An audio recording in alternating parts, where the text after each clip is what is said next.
আমার বয়স তখন অনেক কম। বাবা মা বকেছে পড়ালেখা নিয়ে। তো মন খারাপ করে ছোট চাচুর রুমে গেলাম। ছোট চাচু বললেন, কিরে মন খারাপ? আমি বললাম হ্যাঁ। বললো, ভূতের গল্প শুনবি? আমি আবার ভূতটুক বিশ্বাস করি না। চাচু বললো, এটা সত্য কথা, শুনে দেখ, তোর ভালো লাগবে। আমি বললাম ঠিক আছে, বলো। ছোট চাচু বলল, একদিন আমি মন খারাপ করে পুকুর পাড়ে গিয়ে বসেছিলাম।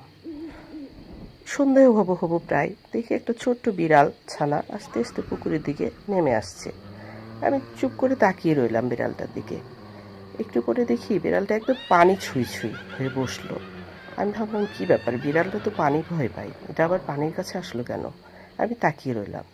একটু পরে দেখি বিড়ালের মাথাটা হাত দুয়েক লম্বা হয়ে গেল এবং টুপ করে পানির মধ্যে ডুবে গেল। আমি হা করে চেয়ে রইলাম। সে একটা বিশাল তার দেহের ডবল গড়নের মাছ তুলে নিয়ে এলো। মাছটাকে টপ করে গিলে ফেললো। আমি তো হতবাক, একদম চিৎকার করতে যাবো, তাড়াতাড়ি নিজের মুখে হাত দিয়ে নিজের মুখটা চেপে ধরলাম। তারপর আবার তাকিয়ে দেখি এবার মাথাটা 4-5 হাত লম্বা হয়ে গেল।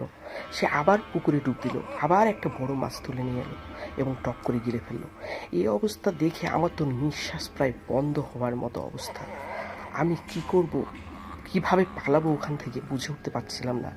তারপর কোনো রকম নিজেকে বাঁচিয়ে ওখান থেকে ছুটে বাড়ি পালিয়ে আসলাম।